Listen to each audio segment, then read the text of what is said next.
Hello all of you. Break के पहले हम लोगों ने ईसॉप के ऊपर डिस्कशन की थी। अब हम क्वेश्चन शुरू करेंगे। सो अगर आप लोगों को कोई डाउट होंगे तो आप लोग डाउट यहाँ पे पोस्ट कर सकते। ओके, अनिकेश, मुस्कान, सुब्रता, ओके, चंद्रकांत, आकाश, कार्तिक, एनीवन यहाँ पे जो, ठीक है, नो सर, ठीक है, ओके। सो हम लोग यहाँ पे क्वेश्चन अब शुरू करेंगे।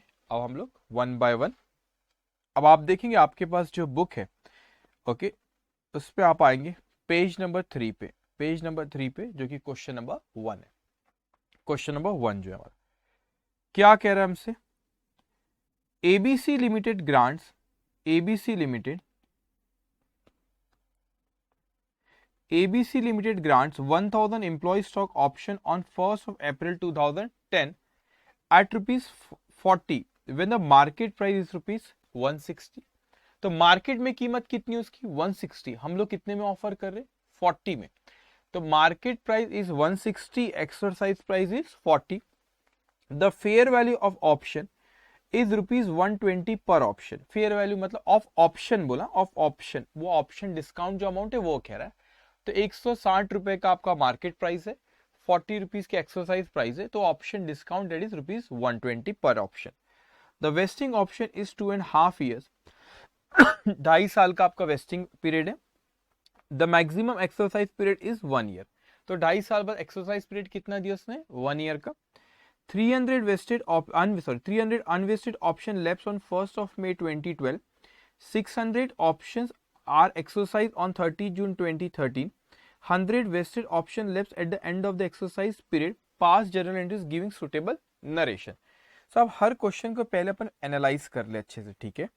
सो ये आपका क्वेश्चन नंबर 1। अब आपको अब लिखना रहेगा। अभी तक जो लिखा हुआ था आपको इसकी भी पीडीएफ मिलेगी, लेकिन पहले जब कंसेप्ट समझाता तो उस पर ध्यान रहना चाहिए आपका, इसलिए मैं जब कहता हूँ कि लिखो मत। अब आपको लिखना रहेगा। तो आपने पहले हेडिंग दे देंगे आप आपके नोटबुक में, accounting for employee stock option plan. Accounting for employee stock option plan, आप ये पहले हेडिंग दे देंगे, accounting for employee stock option plan. उसके बाद फिर आप यहाँ पे उसको लिखेंगे क्वेश्चन नंबर 1, क्वेश्चन नंबर 1, और आपका पेज नंबर कौन सा है? 3। तो क्वेश्चन नंबर 1 पेज नंबर 3 हो बुक का, okay.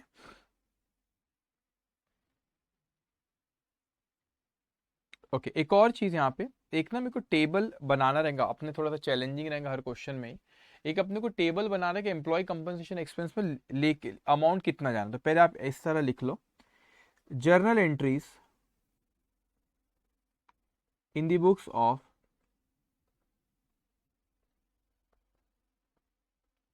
Journal entries in the books of कौन सी company? ABC limited, ABC limited. Journal entries in the books of ABC limited.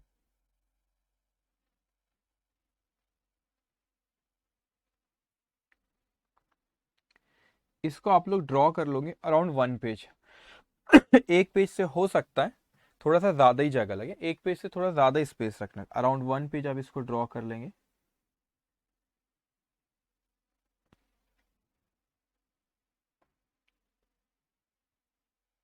मगर एक पेज से, ये तो एक पेज से थोड़ी ज्यादा स्पेस रखना आपने, ठीक है।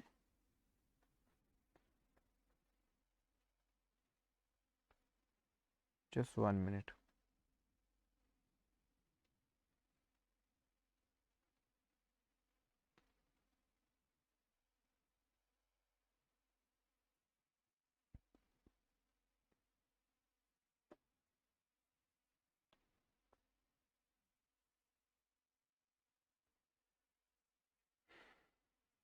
ओके, एक पेज से थोड़ा ज्यादा स्पेस रखना है, ठीक है।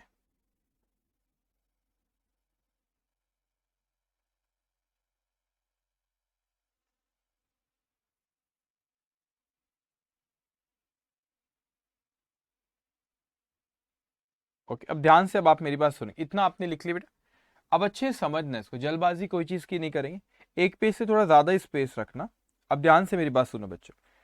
मैंने कहा इस क्वेश्चन में उसने हमसे कहा, यहां पे इस क्वेश्चन में उसने अपने से कहा कि 1/4, स्क्रीन पे देख रहे हैं, जस्ट 1 मिनट, यस, 1/4/2010 को ये ग्रांड डेट है। ये कौन सी डेट है? ग्रांड डेट है। अब उसने क्या वेस्टिंग पीरियड कितना का क्वेश्चन में, वेस्टिंग पीरियड जो उसने कहा आपसे, वेस्टिंग पीरियड था 2.5 ईयर। सो 2.5 ईयर अगर मैं लूँ यहाँ पे, तो पहला साल आपका खत्म होता है यहाँ पे 31 मार्च 2011। दूसरा साल आपका खत्म होता है यहाँ पे 31 मार्च 2012। और उसके बाद 6 महीने। क्यों 6 महीने? के 2.5 ईयर का वेस्टिंग पीरियड है, तो 2 साल होगा और 6 महीने उसके बाद ही, तो आएगा आपका 30 सितंबर 2012। तो ये हो गया आपका वेस्टिंग पीरियड। ये क्या हो गया आपका वेस्टिंग पीरियड। तो ग्रांड डेट पोस्ट अपने से का ये हो गया आपका वेस्टिंग पीरियड। सो ग्रांड डेट पोस्ट ने कहा कि मार्केट प्राइस कितनी है? मार्केट प्राइस थी आपकी 160। एक्सरसाइज प्राइस क्या है? एक्सरसाइज प्राइस जो है आपकी, वो है आपकी 40। सो डिस्काउंट, ऑप्शन डिस्काउंट कितना आ गया आपका? वो आ गया आपका 120। ओके 120। अब उसके बाद यहां पे उसने अपने से क्या कहा यहां पे ये जो है आपको उसने 1 साल का और समय दिया। 1 साल यहाँ पे खत्म हो रहा है 30 सितंबर 2013। ये रहा बेटा आपका एक्सरसाइज पीरियड। वो वेस्टिंग पीरियड था, ये क्या रहा आपका? ये रहा आपका एक्सरसाइज पीरियड। अब क्वेश्चन अच्छे से समझना बेटा, क्वेश्चन अच्छे से समझना। जब सबसे शुरुआत में कितने एम्प्लॉयज थे? 1000 एम्प्लॉयज थे, और यहाँ पे 1000 एम्प्लॉयज थे आपका। उसने फिर उसने क्वेश्चन हमसे कहा कि 600 ऑप्शन आर एक्सरसाइज, नहीं इसके पहले 300 unvested option left on 1 of May 20 okay 1 of May 2012। मतलब 1000 एम्प्लॉय यहाँ थे, तो पहले साल भी यहाँ पे कितने एम्प्लॉयज थे हमारे? ध्यान से आप देखते जाएंगे। पहले साल भी यहाँ पे कितने एम्प्लॉयज थे? 1000 एम्प्लॉयज थे। लेकिन वो कहता है यहाँ पे 1 मई 2012 की बात कर, 1 मई, मतलब यहाँ पर भी 1000 एम्प्लॉय ही थे। एक्सपेक्टेड ये था कि 1000 एम्प्लॉय पूरा वेस्टिंग पीरियड खत्म करेंगे।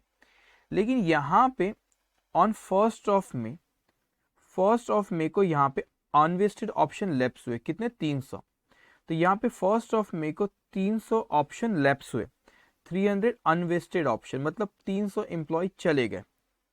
300 unvested option lapse. Unvested option lapse क्यों कह रहे हैं? क्योंकि वेस्टिंग पीरियड आपका खत्म होने का। तो 1 मई की ये बात है कि 300,000 में से 300 अनवेस्टेड ऑप्शन लैप्स हुए। तो एक्चुअल में आपके जब वेस्टिंग पीरियड खत्म हुआ तो 1000 में से 300 चले गए, तो वहां पे रहा कितना? 700। तो पहले साल 1000 थे, सेकेंड ईयर के एंड में भी 1000 थे, लेकिन थर्ड ईयर में जो 6 महीने वाला पीरियड है उसमें क्या कहा गया? उसमें वहां पे आपके 300 लोग छोड़ के चले गए। तो फिर कितने हुए बेटा यहाँ पे आपका जस्ट वन। ओके, तो कितने हुए आपके? यहाँ पर आपका 300 अनवेस्ट, और आप में 1000 में से फिर वो 300 क्या हो गया आपके? 300 फिर अनवेस्टेड ऑप्शन लेफ्ट हुए। तो एक्चुअल में जब वेस्टिंग पीरियड खत्म हुआ तो कितने रहे आपके? 700 रहे। ओके, अब उसमें हमसे आगे कहता है कि 600 ऑप्शन आर एक्सरसाइज ऑन 30 जून 2013। अब यहां में से इसमें से 700 में से 600 ऑप्शन एक्सरसाइज कर ली। तो यहां पे 600 ऑप्शंस एक्सरसाइज। अब ये जो एक्सरसाइज पीरियड था उसमें लोगों ने खरीदे, लेकिन यहां पे तो हमको ये उम्मीद थी कि कितने लोग लेंगे? 700। अब ये 700 लोगों ने वेस्टिंग पीरियड खत्म करे, लेकिन उसमें से कितने लोगों ने खरीदे? 700 में से सिर्फ कितने लोगों ने खरीदे? यहाँ पे 700 में सिर्फ 600 लोगों ने लिए। इसका मतलब उसने हमसे बोला भी कि 100 बज गए, तो 100 vested option left at the end of exercise period. यहाँ पे 100 वेस्टेड ऑप्शन क्यों कह रहे? क्योंकि वेस्टिंग पीरियड खत्म कर। 100 vested option lapse, 100 vested option क्या हो गए? लैप्स हो गए। तो ये कहानी हुई पूरी, ये आपको ड्रॉ करना है, ये आपको ड्रॉ करना है, ये कहानी हुई पूरे क्वेश्चन की।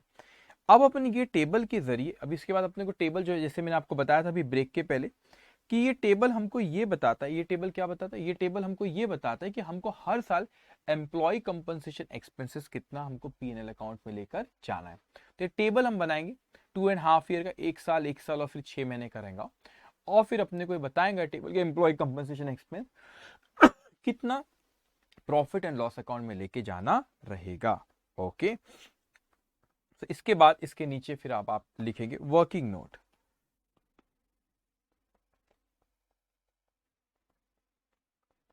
वर्किंग नोट नंबर 1, स्टेटमेंट या calculation of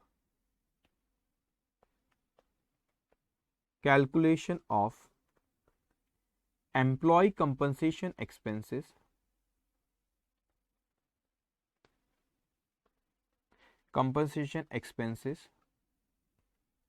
to be recognized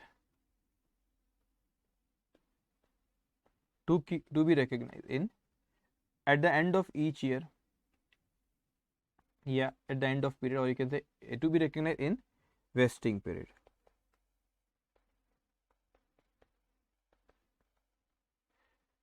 So यहाँ पे आप लिखेंगे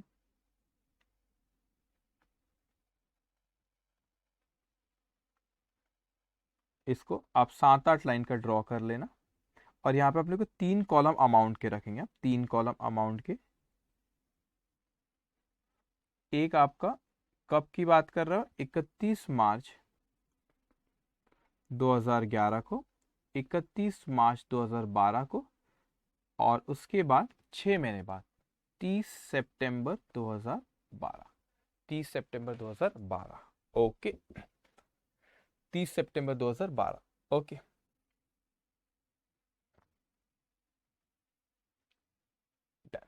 ओके, ध्यान से।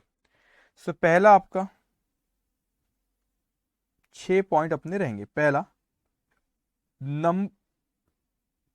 Number of option expected to vest, number of option expected to vest, okay.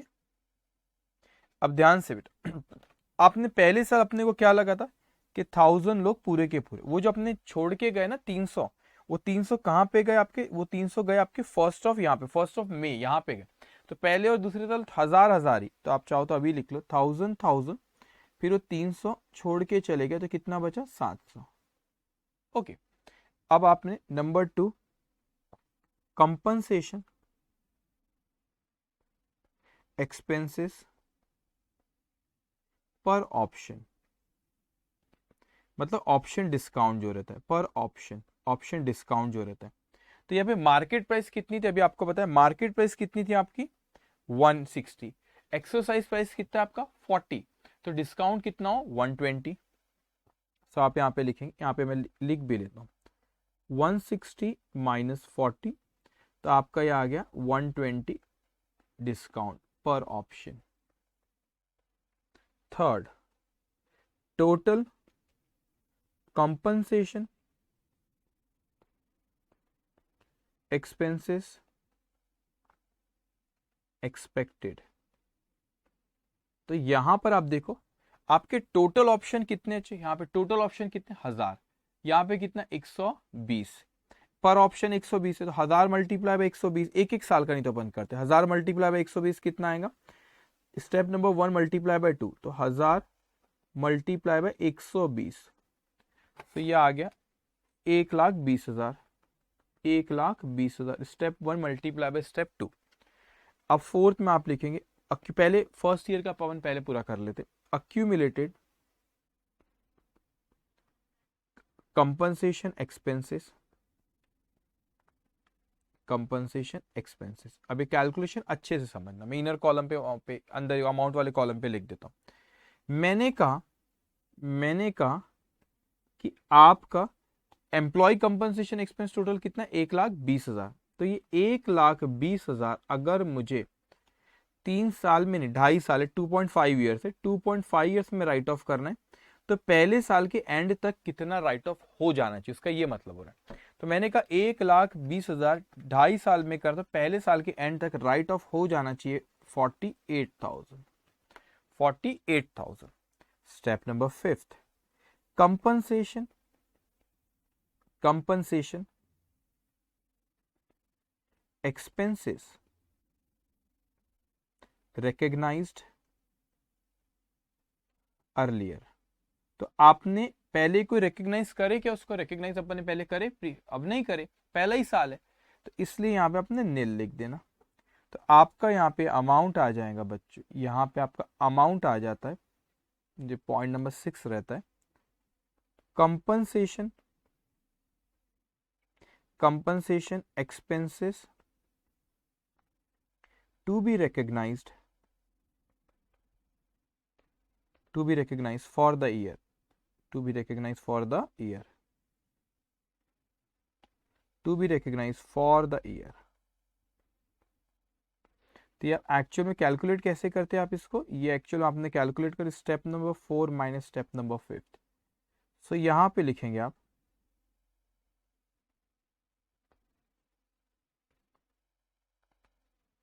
Okay. So step number 4 में देखिए आपने एम्प्लॉय कंपनी, ये आपका अक्यूमुलेट पहले साल के आखिरी तक आपने कितना रिकग्नाइज कर देना चाहिए था बेटा? 40, पहले साल के एंड तक आपने 48,000 रिकग्नाइज कर देना चाहिए। तो क्या हमने 48,000 रिकग्नाइज कर, अभी तक के कुछ रिकग्नाइज करें? नहीं। तो हमको रिकग्नाइज करना पड़ेगा, कितना रिकग्नाइज करना पड़ेगा? 48,000। अब मैं आता हूं सेकेंड ईयर में। तो सेकेंड ईयर में भी वही पोजीशन थी, 1000 थे और 120 रुपये डिस्काउंट था, तो अमाउंट वही आएगा आपका कितना? 1000 मल्टीप्लाई बाय 120, आगे 1,20,000। अब ये कैलकुलेशन थोड़ा सा ध्यान से यहाँ पे थोड़ा अच्छे से समझेंगे आप। अभी जो मैं लिख रहा हूं, मैंने कहा 1,20,000 रुपए, मैंने कहा 1,20,000 रुपए मुझे 2.5 साल में राइट ऑफ करना है। तो दूसरे साल के आखिरी तक, दूसरे साल, देखो यहाँ पे फर्क समझना, यहाँ से 1 से मल्टीप्लाई किया, यहाँ से 2 से, मतलब ये कि पहले साल के एंड तक कितना राइट ऑफ कर देना चाहिए था। ये इसका मतलब है दूसरे साल के एंड तक कितना राइट ऑफ कर देना चाहिए। तो 1,20,000 डिवाइडेड बाय 2.5 मल्टीप्लाई बाय 2, तो वो आता है आपका 96,000। मतलब दूसरे साल के एंड तक हमने 96,000 employ compensation expense right of कर देना चाहिए। लेकिन हमने तो पहले साल कितना राइट ऑफ करे? 48,000। तो 48,000 ऑलरेडी पहले राइट ऑफ कर चुके, तो 96,000 में पहले साल ऑलरेडी 48 राइट ऑफ कर चुके, तो 96 माइनस 48 वो आता है। तो दूसरे साल हमें कितना राइट ऑफ करना पड़ेगा? 48।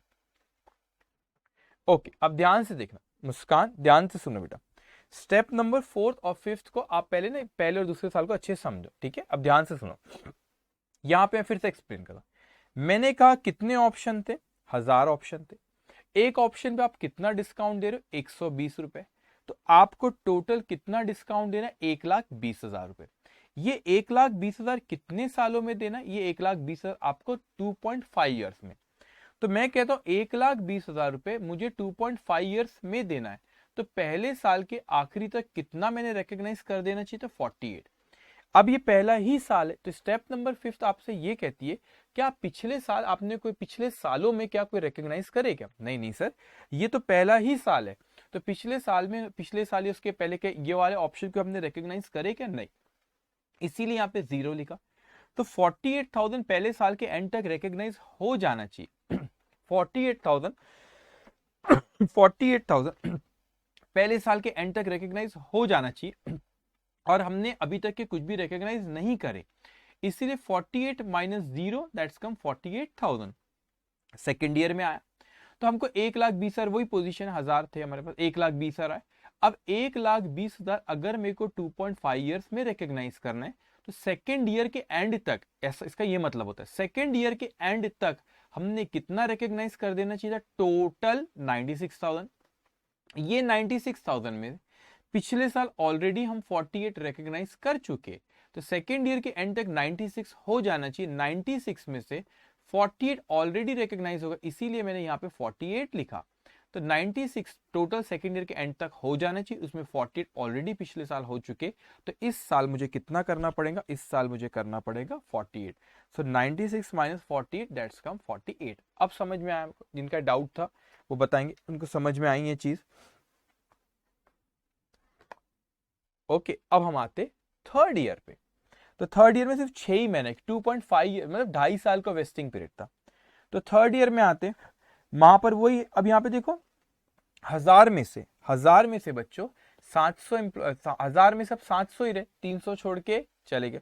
तो अब ये यहाँ पे कितना रहेगा, 700 मल्टीप्लाई बाय 120, तो वो कितना आता है, ये आता है बच्चे 84,000। ये यहाँ पे ना मैंने ऐसे लिख लो, बल्कि ये बार बार अमाउंट नहीं लिख सकते ना, इसको ऐसे लिख लें यहाँ पे, step number 1 multiply by step number 2, step number 1 multiply by step number 2। सो यहाँ पे आप देखोगे 700 ही है बच्चे, क्योंकि 300 छोड़ के चले गए, तो 700 है, एक पे 120, तो तीसरे साल हमको पता चला, अरे ना ना ना, ये तो बहुत गलत हो गया। हमको जो 2.5 साल में हम अभी तक मान रहे थे कि 1,20,000 रुपए रिकॉग्नाइज करना है एम्प्लॉय कंपनसेशन, एक्चुअल में हमको 2.5 साल में बात पता चला कि एक्चुअल में वो 1,20,000 नहीं 84 ही रिकॉग्नाइज करना था। तो अगर मैं कहता हूं यहां पे कि ये कैलकुलेशन अच्छे से समझना, मैंने कहा कि 84,000 मैं कहता हूं मुझे रिकॉग्नाइज करना था 2.5 ईयर्स में, तो 2.5 ईयर्स के एंड तक, यहाँ पे देखो किससे मल्टीप्लाई किया मैंने, 2.5 से, थोड़ा सा छोटा लिखा, स्पेस नहीं था, 2.5 है वो। अब यहाँ पे 84,000 अगर हमको 2.5 ईयर्स में राइट ऑफ करना है, तो 2.5 ईयर्स के आखिरी तक कितना हो जाना चाहिए था, देखो पहले साल था, ये पहले साल का एंड था इसलिए मल्टीप्लाई बाय 1, दूसरे साल का एंड था इसलिए 2, ये 2.5 साल वाला इसलिए 2.5 ईयर्स के एंड तक कितना रिकॉग्नाइज हमने कर देना चाहिए था, हमने कर देना चाहिए था 84,000। अब इस कैलकुलेशन को समझना, क्या मुझे कोई बता सकता है कि कितना हम ऑलरेडी रिकॉग्नाइज कर चुके, क्या कोई मुझे बता सकता है कि ऑलरेडी हम लोग कितना रिकॉग्नाइज कर चुके eight the end of 2.5 year, 30 सितंबर 2012 को, क्या मुझे कोई बता सकता है कि ऑलरेडी हम लोग कितना रिकॉग्नाइज कर चुके, ऑलरेडी कितना रिकॉग्नाइज हो चुका है 2.5 ईयर्स अगर मैं कहूँ तो? Okay, anyone? मैं स्टेप नंबर 5 जो है वो 30 सितंबर का 96,000, very good Bhowmik, very good. अब वो कहते हैं यहाँ पे करेक्ट, अब सुनो यहाँ पे, आप यहाँ पे 96 रिकॉग्नाइज करें। सर बोले कैसे 96 रिकॉग्नाइज करें, समझना, मैं यहाँ पे लिख देता हूँ, पहले साल आपने 48 रिकॉग्नाइज करे, दूसरे साल 48 करे, तो पहले साल आपने 48, प्रीवियसली अर्लियर आपने कितना रिकॉग्नाइज करे बेटा, देखो प्री अर्लियर यहाँ पे 48 पहले साल, दूसरे साल 48, तो याद है आप लोग कभी क्लास में जब पढ़ाया था मैंने, ये वो अमाउंट लिख रहा हूँ, ये 10,000 और ये 6,000, ये वो लिख रहा हूँ मैं। तो प्रीवियसली मैंने कितना रिकॉग्नाइज कर रहा हूँ उसको, प्रीवियसली उसको रिकॉग्नाइज करो 48 और 48, तो कितना प्रीवियसली रिकॉग्नाइज हो गया 96,000, तो ये आया आपका 96,000। ये 96 कैसा है, सबको समझ में आया? 48 प्लस 48, 48 प्लस 48, इतना हम लोग रिकॉग्नाइज कर चुके। ओके, सो यहाँ पे आप लिखोगे 84,000 माइनस 96,000, तो ये आ गया नेगेटिव। अरे सर ये क्या हुआ, 12,000 रुपए नेगेटिव आए कैसे? 98 सबको समझ में आया कैसे? जल्दी, एक स्टूडेंट ने गलत जवाब दिए एक आध, मगर इसलिए मैं बार बार पूछ रहा हूँ 96 कैसे आया, सबको समझा है? 48 प्लस 48 कैसे आया 96 वो, 48 प्लस 48, ओके 48 प्लस 48 96। तो सर मेरे को 96 मैंने ऑलरेडी रिकॉग्नाइज कर दिया 2 साल में, 48 और 48 96, लेकिन मेरे को थर्ड ईयर जब आया तो 2.5 साल जब खत्म है, तो जब मेरे को पता चला कि एक्चुअल में 96 रिकॉग्नाइज नहीं करना था, मुझे रिकॉग्नाइज 84 ही करना था, तो मैंने तो ज्यादा रिकॉग्नाइज कर दिया, तो 12,000 रुपए से अपने को रिवर्स करना पड़ेगा। कैसे करेंगे मैं आपको समझाऊंगा, लेकिन ये अमाउंट सबको समझ में आई, 48 48 और वो नेगेटिव आया आपका 48 48 96 होता है, -12 इट विल कम टू 84, तो ये देखो 84 है यहाँ पे। ओके ठीक है, ये टेबल सबको समझ में आया कि ये बड़ा इंपॉर्टेंट है, मुझे बताओ ये टेबल सबको समझ में आया? ये टेबल अगर समझ में आया होगा तो आप बोलो, फिर मैं इसकी जर्नल एंट्री पे मैं आगे आता, इसकी जर्नल एंट्रीज फिर हम लोग अभी करेंगे। Okay, Sanika, Akash, Muskan, Bhaumik, okay Anikesh, okay okay okay, सबको समझ में आया? डन। अब अपने को जर्नल एंट्रीज, अब अपने लिए काम बहुत आसान है। क्यों काम आसान है? क्योंकि अपने को अभी पता चल गया कि एम्प्लॉय कंपनसेशन एक्सपेंसेस हर साल कितना पीएनएल में लेके अपने को जाना है। वो 12,000 नेगेटिव में बताता हूँ कैसे करना है उसको, ठीक है। अब आप लिखो यहाँ पे, अब आ जाओ आप जर्नल एंट्रीज पे। ओके, जर्नल एंट्रीज पे अब आप आ जाएंगे और अब आप लिखते जाएंगे 31 मार्च, पहला साल जो आपका खत्म हो रहा है, ठीक है। 31 मार्च 31st of March 2011, employee compensation, employee compensation expenses account debit to ESOP outstanding account.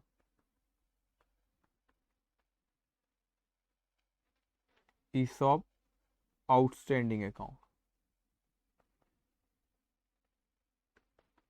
ये अमाउंट कहाँ से लाया अपन ने? वर्किंग नोट नंबर 1 से 48,000. 48 being compensation expenses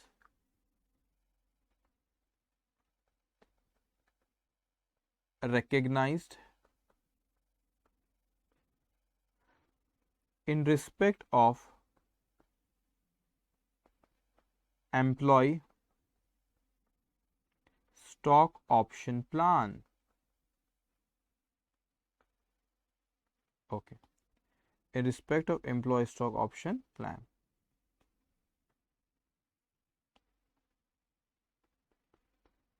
ओके अब इसको कहाँ लेके जाते हैं अपन? एम्प्लॉय कंपनसेशन एक्सपेंस को पीएनएल में.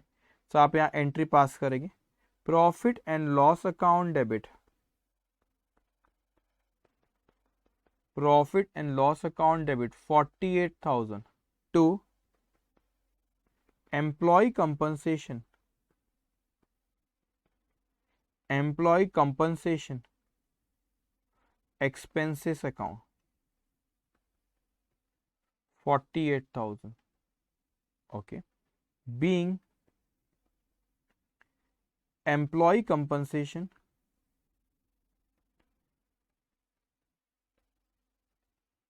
expenses transferred to profit and loss account. Profit and loss account. अब आप खुद सोचो बेटा, एम्प्लॉय कंपनसेशन एक्सपेंस की एंट्री की. एम्प्लॉय कंपनसेशन एक्सपेंस को आपने पहले यहाँ पे डेबिट किए थे. ये देखो, एम्प्लॉय कंपनसेशन एक्सपेंस को आपने क्या किए थे? यहाँ पे डेबिट करे और उसको आपने पीएनएल अकाउंट में क्या कर दी? ट्रांसफर कर दी. तो एम्प्लॉय कंपनसेशन को पहले डेबिट करे, फिर एम्प्लॉय कंपनसेशन को क्या करे? क्रेडिट, क्योंकि आपने ट्रांसफर करे पीएनएल में. ईसॉप आउटस्टैंडिंग में बैलेंस बढ़ अभी 48 है, फिर नेक्स्ट ईयर और बढ़ेगा. ठीक है, इतना लिखे आपने. ओके, इतना लिखे. उसके बाद नेक्स्ट ईयर के एंड में 30. ओके, यहाँ एंट्रीज इतनी आएंगी कि मैं थोड़ी कम जगह ले. ठीक है, 31 मार्च 2012 employ compensation expenses account debit. ये फिगर आपने लाया वर्किंग नोट नंबर 2 से 48,000 to ESOP outstanding account to ESOP outstanding account 48,000 being compensation expenses recognized in respect of the employee stock option.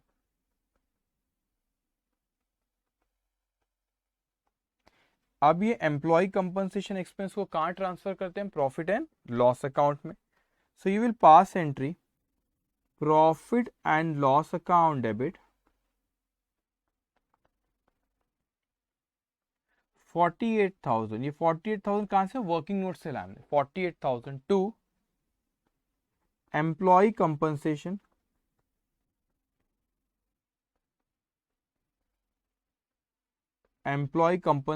expenses account 48,000 being employee compensation expenses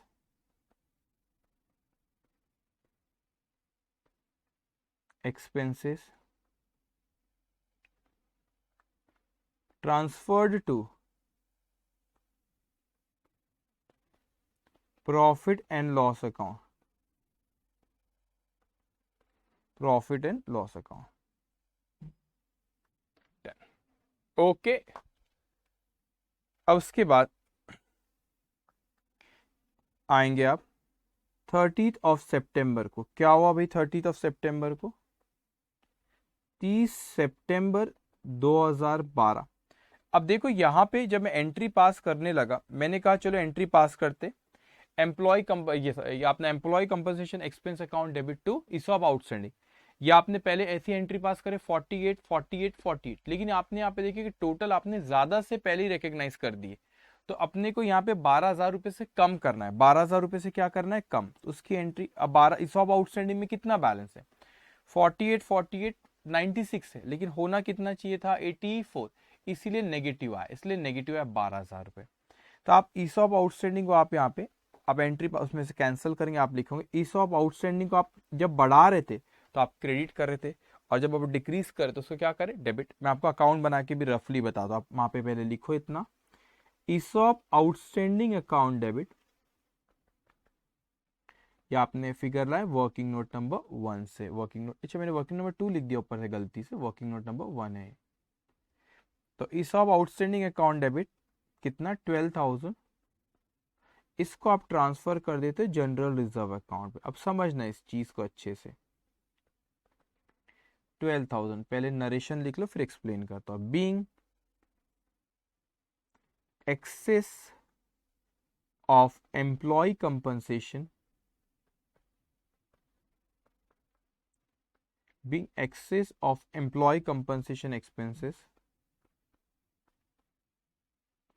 transferred to general reserve, transfer to general reserve account. Okay, अब ध्यान से आप मेरी बात सुनेंगे बच्चों, अब ध्यान से आप मेरी रफ समझाने के लिए मैं कह रहा हूं। देखो अगर मैं कहता हूं ये मैंने ईसॉप आउटस्टैंडिंग अकाउंट बनाया, ये मेरा ईसॉप आउटस्टैंडिंग अकाउंट है, तो पहली एंट्री में आपने देखी जब अपन ईसॉप आउटस्टैंडिंग पहले 48,000 से क्रेडिट करे, फिर आपने 48,000 से क्रेडिट करे, और अभी 12,000 रुपए से आपने ट्रांसफर उसको कैंसिल करे। क्यों कैंसिल करे, क्योंकि उसमें टोटल 84 रहा था, अपना 96 हो गया। तो यहाँ पे 12,000 रुपए का आपने कहाँ ट्रांसफर कर दी, ये 12,000 रुपए का आपने ट्रांसफर कर दी जनरल रिजर्व में। तो यहाँ पे बैलेंस कितना आ रहा है 48 प्लस 48 96 माइनस 12, तो देखो बराबर ये 84,000 का इसमें बैलेंस रखा हुआ है। कितने का बैलेंस रखा हुआ है 84,000 का। ओके, अब इसमें और कुछ सिखाऊंगा, अभी तक आपको सारी चीज समझ में आई तो आप मुझको बोलेंगे, फिर और आगे के एंट्रीज में कहता हूं। सबको ये समझ में आया कैलकुलेशन, सबको ये कैलकुलेशन समझ में आया बच्चों?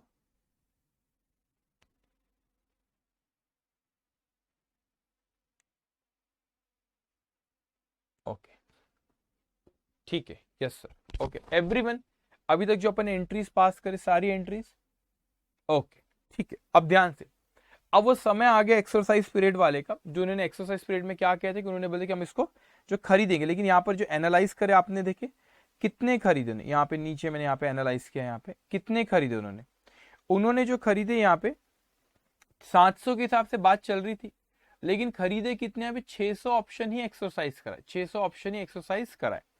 तो यहाँ पे जब खरीदे उन्होंने, तो यहाँ पे ध्यान से बच्चों, मेरे पास पैसा आया, लेकिन पूरे के पूरे 700 नहीं, एक्सरसाइज कितने का करा, एक्सरसाइज 600 का ही हुआ, 600 ही खरीदे, 100 नहीं खरीदे, उसके बारे में बात करेंगे। तो मैंने कहा पैसा आया भाई, पैसा आया तो एंट्री पास किया, बैंक अकाउंट डेबिट। इसकी कोई तारीख दे रखा था कि एक्सरसाइज कब कराया उसने, यस 600 ऑप्शन और एक्सरसाइज 30 जून 2013। अब यहाँ तारीख कहाँ लिखूं, मैं कुछ और ही लिख दिया वहां, यहाँ लिख लेना बेटा तारीख 30 जून 2013 कैसे आया, एक सेकेंड जस्ट 1 मिनट, एक करेक्शन रहेगा उसमें। अच्छा 1 साल का समय था तो बराबर 30 जून 2013 बराबर है, 30 जून 2013 में डेट लिख लेना। 1 साल का समय था उनको, 30 सितंबर 2012 से 30 सितंबर 2013, तो बीच में 30 जून को ना एक्सरसाइज करे 600 ऑप्शन। अब मुझे आप एक बात बताओ, यहाँ पे मैंने कहा पैसा आया बैंक अकाउंट डेबिट, लेकिन 700 पहले तो हमने मान के चले थे कि 1000 लेंगे, फिर वो 700 पे आ गए थे 2.5 साल के आखिरी तक।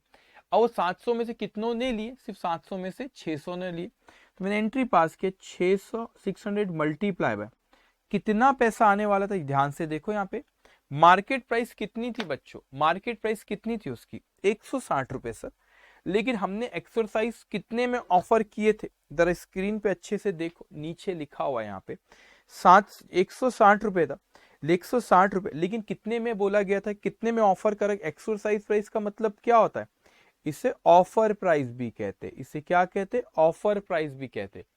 तो एक बात बताओ बच्चों कि 700 थे, 700 रुपए, 700 थे सॉरी, उसमें तो 600 ले रहे, लेकिन प्राइस की बात करो मैं, 160 रुपए मार्केट प्राइस था, हमने कितने में ऑफर करे, 40 रुपए में मात्र। तो मेरे पास 40 रुपए आएगा, तो मैंने कहा 600 मल्टीप्लाई बाय 40, तो ये आता है 600 मल्टीप्लाई बाय 40 करूं तो ये कितना आता है, ये आता है 24,000। कितना आ रहा है बच्चों, ये आ रहा है आपका 24,000।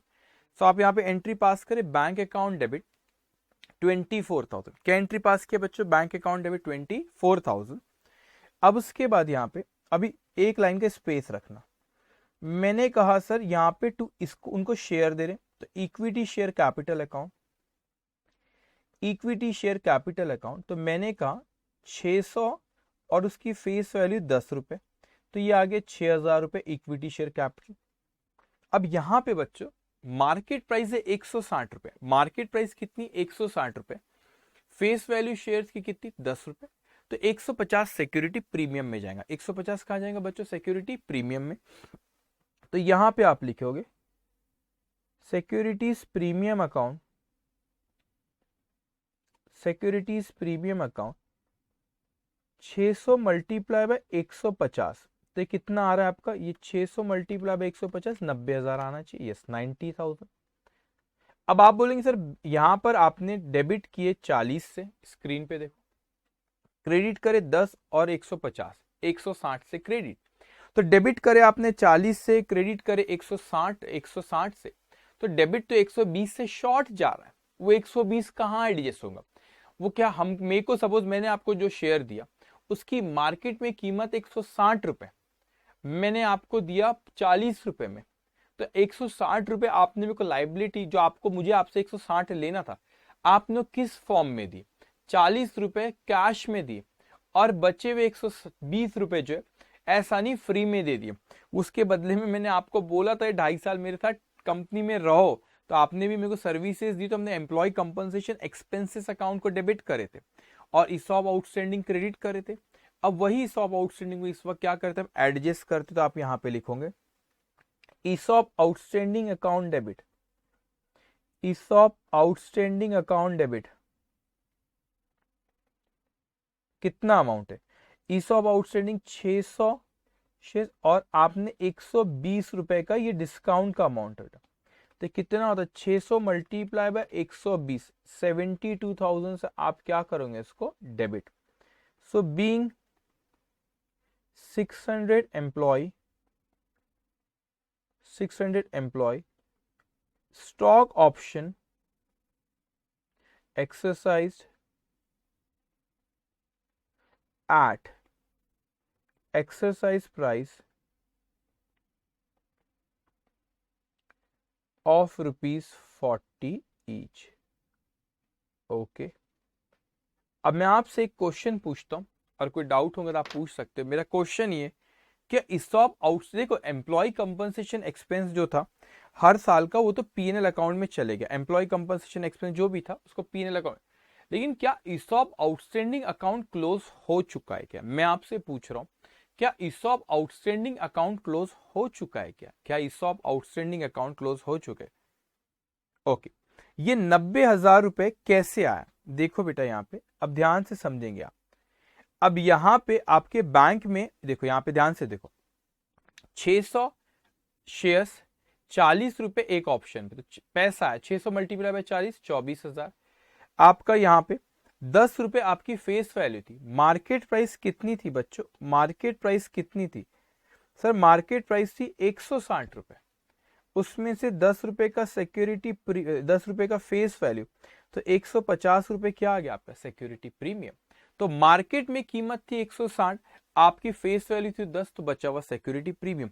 नहीं नहीं नहीं सर, ऐसी बातें नहीं कर रहा। नहीं नहीं नहीं सर, 40 रुपए में हमने लिए तो 40 में से 10 फेस वैल्यू, तो 30 रुपए आपका सिक्योरिटी प्रीमियम। ना ना ना ना ना, 30 रुपए सिक्योरिटी प्रीमियम नहीं बेटा, वो आप मार्केट, क्योंकि आपने ऐसा नहीं कि 140, ये 120 रुपए जो मैंने यहाँ पे लिखा, जो डिस्काउंट का अमाउंट था, ऑप्शन डिस्काउंट जिसको फेयर वैल्यू ऑफ ऑप्शन कहते, उसके बदले में कुछ अपने को मिला नहीं, उसके बदले में अपने को कुछ मिला। वो एम्प्लॉय ने अपने में 2.5 साल काम किया और वो एम्प्लॉय कंपनसेशन को हम पीएनएल में लेकर भी गए बेटा। तो इसीलिए आपको इसको यहाँ पे ऐसे ही बोलेंगे कि 120 भी रिकॉर्ड करना है, तो 40 और 120 160, 10 रुपए आपका फेस वैल्यू, तो 150 रुपए क्या हो गया आपके सिक्योरिटी प्रीमियम। अब ये जिनका डाउट था बेटा वो मेरे को बताओगे, ये समझ में आया आपको? जिनका डाउट, जिन्हें पूछे थे पता है उन्हें चैट बॉक्स में लिखे, तो वो बताएंगे समझ में आई चीज यहाँ पे। अब मेरा क्वेश्चन बच्चों यहाँ पे कि क्या आप बताओ ईसॉप आउटस्टैंडिंग अकाउंट, यहाँ पे ईसॉप आउटस्टैंडिंग देखो, मैंने यहाँ पे ईसॉप आउटस्टैंडिंग 72 से क्या किया, डेबिट किया, तो मैं 72,000 से यहाँ पे डेबिट करता हूं। तो आप मुझे बताओ क्या ये ईसॉप आउटस्टैंडिंग अकाउंट क्लोज हो गया क्या? क्या ये ईसॉप आउटस्टैंडिंग अकाउंट क्लोज हो गया क्या? रौनक मुझे बताओ क्या ईसॉप आउटस्टैंडिंग, मुस्कान क्लियर है सर, ओके। तो यहां पे बताओ ईसॉप आउटस्टैंडिंग क्या क्लोज हो गया क्या बेटा? जवाब दो, क्या ईसॉप आउटस्टैंडिंग अकाउंट क्लोज हो गया हमारा यहाँ पे? नहीं हुआ। अब कोई जवाब दे सकता है नहीं हुआ, कितने से नहीं हुआ? यहां पर आपका बैलेंस आ रहा है, बैलेंस कितने का? 84 माइनस 72, कितना आ रहा है? 12,000 रुपए। तो 12,000 रुपए इसमें बैलेंस अभी भी आ रहा है। अभी जो बैलेंस आ रहा है 12,000 रुपए, इसको हो गया एक्सरसाइज पीरियड खत्म हो गया, तो कोई ये बता सकता है 12,000 क्यों बैलेंस आ रहा है? क्योंकि 600 में से, सिर्फ 600 में से नहीं, 700 में, सॉरी 700 में से 600 लोगों ने ही खरीदे थे। तो वेस्टिंग पीरियड कंप्लीट कितने लोगों ने की? 600। 600 में से, सॉरी 700, 700 ने कंप्लीट, 700 ने कंप्लीट, 700 में से 600 ने ही खरीदे, ये 100 ने नहीं। वेस्टेड ऑप्शन, वेस्टिंग पीरियड खत्म भी करे लेकिन वेस्टेड ऑप्शन क्यों लैप्स किया? क्योंकि उसको कंप्लीट उन्होंने बाद में नहीं खरीदे। ऑप्शन है, कंपल्शन नहीं है, इसीलिए 100 आउटस्टैंडिंग में मेरे यहाँ पे बैलेंस दिख रहा है। तो कौन सा बैलेंस है? 100 लोगों का जिन्होंने नहीं खरीदे। तो इसको कहाँ ट्रांसफर करते? इसको ट्रांसफर करते, मैंने आपको बताया था, इसे ट्रांसफर करते जनरल रिजर्व में। जो रेडिंग में मैं लिखता हूँ, स्क्रीन पे आपको दिख रहा है, एग्जाम में नहीं लिखना होता है, वो आपको समझाएं, आप भी अपने नोटबुक में लिखो, आप भी रेडिंग से लिखो, एग्जाम में मत लिख के आना उसको, ठीक है? सो यहाँ पे आप एंट्री पास करेंगे। देखो आपने ईसॉप आउटस्टैंडिंग को बच्चों यहाँ पे क्या करे, ईसॉप आउटस्टैंडिंग को क्या करे आपने? डेबिट करे। सो आप एंट्री पास करेंगे यहाँ पे ईसॉप आउटस्टैंडिंग अकाउंट। ये कब? जब एक्सरसाइज पीरियड खत्म हो गया। तो कब हुआ? हाँ, तो 30 सितंबर 2012, 30 सितंबर 2013 तक था। तो यहाँ पे लिखो 1 अक्टूबर 2013 ESOP outstanding account debit, ESOP outstanding account debit कितना? 12,000 जो उसमें बैलेंस था, to general reserve account, to general reserve account कितना अमाउंट हुआ? 12,000 being balance of ESOP outstanding, being balance of ESOP outstanding after the exercise period, exercise period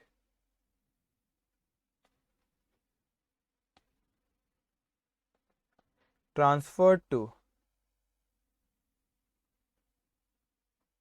general reserve account, transfer to general reserve account. Okay, सबको ये समझ में आया? तो यहां पे हमारा क्वेश्चन नंबर 1 कंप्लीट होता है। तो आप बताएंगे क्वेश्चन नंबर 1 सबको समझ में आया बच्चों? क्वेश्चन नंबर 1 सबको समझ में आया? Question number 1,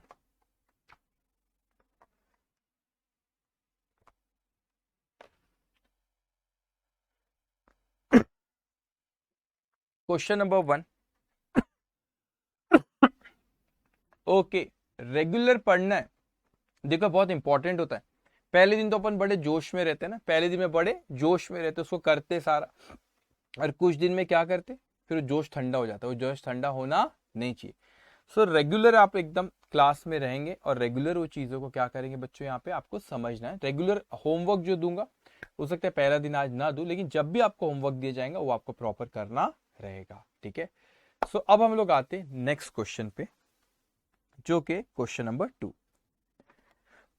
question number 2, P Limited granted option for 8,000 equity shares of nominal value of rupees 10 on 1st of October 2010 at rupees 80 when the market price is rupees 170। देखो ये 10 रुपए ना नॉमिनल वैल्यू का मतलब होता है फेस वैल्यू, वो 10 रुपए फेस वैल्यू, ठीक है।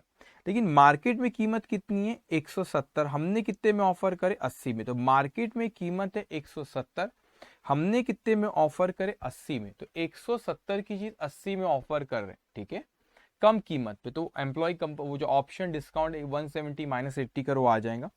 The vesting period is 4.5 year. वैसे क्वेश्चन डिफिकल्ट नहीं है, ये लेंदी है। क्यों लेंदी? 4.5 ईयर, तो अभी 2.5 साल, अभी 4.5 ईयर, तो टेबल भी अपना 5 कॉलम अमाउंट के बनेंगे वो, है ना, जो आप उसके बाद फिर हर साल अपने को एंट्री पास करना पड़ेगा।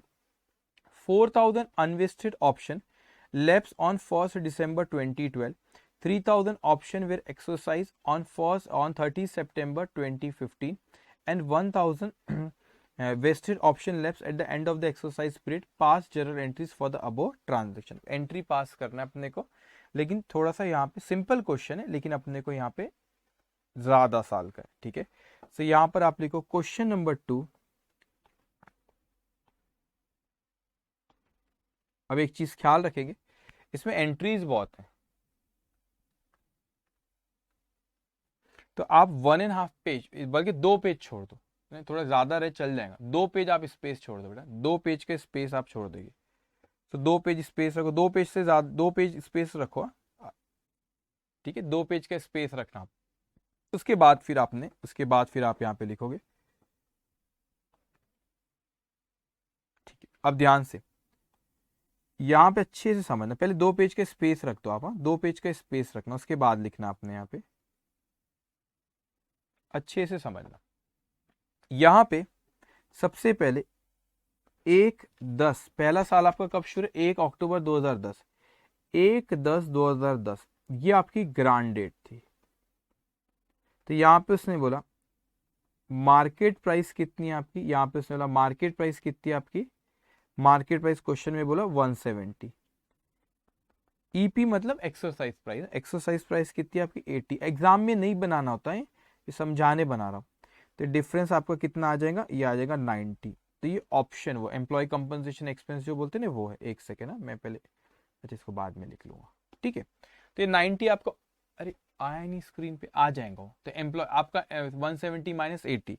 अब उसने 4.5 ईयर, तो पहला साल आपका यहाँ पे खत्म हो रहा है 31 मार्च 2011 को खत्म हो रहा है। दूसरा साल आपका 31 मार्च 2012, तीसरा 31 मार्च 2013, चौथा 31 मार्च 2014। ये कितना हो गया आपके 3.5 ईयर, और ये आखिरी 31 मार्च 2015। ये पीरियड जो है बच्चों, ये आपका वेस्टिंग पीरियड, ये आपका वेस्टिंग पीरियड। अब यहाँ पे ये आपका वेस्टिंग पीरियड, वेस्टिंग पीरियड, और उसके बाद ये जो आपका वक्त है ये रहेगा आपका exercise period, exercise period, okay, exercise period. ध्यान से बच्चों, अब क्या होगा, ये वाला हमारा कौन सा एक्सरसाइज पीरियड, ध्यान से। अब मैंने कहा यहाँ पे कि ये 3 चीज में उसने पहले हमसे कितने ऑप्शन थे, 8,000 इक्विटी शेयर्स दे रहे आप, है ना, granted option for 8,000 equity shares. अब 4.5 ईयर, तो वो कहते हैं कि 4,000 अनवेस्टेड ऑप्शन लेफ्ट ऑन 1 दिसंबर 2012। तो 1 दिसंबर 2012 आ कहाँ रहा है, पहले तो आप वो देखो 1 दिसंबर 2012 यहाँ पर आ रहा है, नहीं 31 यहाँ पर आएगा, 1 दिसंबर 2012 यहाँ पे आ रहा है। तो ये आपका 1 दिसंबर 2012, ठीक है। यहाँ पे 1 दिसंबर तो 31 था, 1 दिसंबर, ठीक है। यहाँ पे कितने ऑप्शन लेफ्ट है, 4,000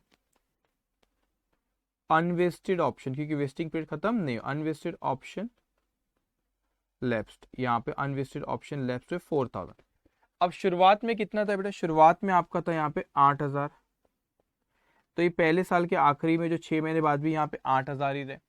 फिर यहाँ पर भी 8,000 ही रहे, लेकिन क्या हुआ बेटा, आपका बीच में फिर आपके 4,000 चले गए, तो यहाँ पर कितना रहा, फिर यहाँ पर 8 में से 4 गए तो 4 बचे 4, और यहाँ पर भी 4 ही रहे। लेकिन वेस्टिंग पीरियड में एक्चुअल में कितनों ने एक्सरसाइज करा, सॉरी एक्सरसाइज पीरियड में कितनों ने एक्सरसाइज करा, not vesting period, exercise period में कितनों ने एक्सरसाइज करा, 3,000 ने ही खरीदे, और 1,000 लैप्स हो गए 30 सितंबर 2015। तो यहाँ पे 30 सितंबर 2015 को यहाँ पे 3,000 ऑप्शंस एक्सरसाइज, 3,000 ऑप्शंस क्या करेंगे, एक्सरसाइज करे, और यहाँ पे जब ये वेस्टिंग पीरियड खत्म हो गया, तो यहाँ पे वेस्टिंग पीरियड क्या रहता है, एक्सरसाइज पीरियड खत्म हो गया, सो 1,000 वेस्टेड ऑप्शन लेप्स्ड, यहाँ पे 1,000 वेस्टेड ऑप्शन लेप्स हो गए, क्योंकि 4 में से 3,000 नहीं खरीदे, तो कंपल्शन नहीं होता, ऑप्शन होता है, तो 4 में से 3 नहीं खरीदे तो कितने, एक क्या हो गया आपके, लैप्स हो गए, क्वेश्चन में बोला भी उसने एक लैप्स हो गया। ठीक है, ओके। सो ये हमारा डिस्कशन किससे, ये आपने 2 पेज का स्पेस रखो ना एंट्रीज लिखने के लिए। अब उसके बाद अपन वर्किंग नोट बनाएंगे, working note,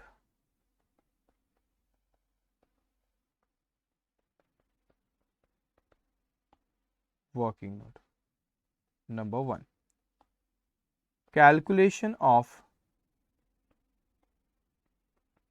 employee compensation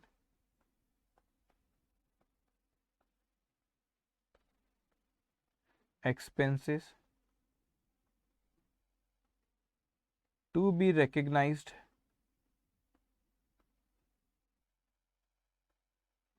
in vesting period।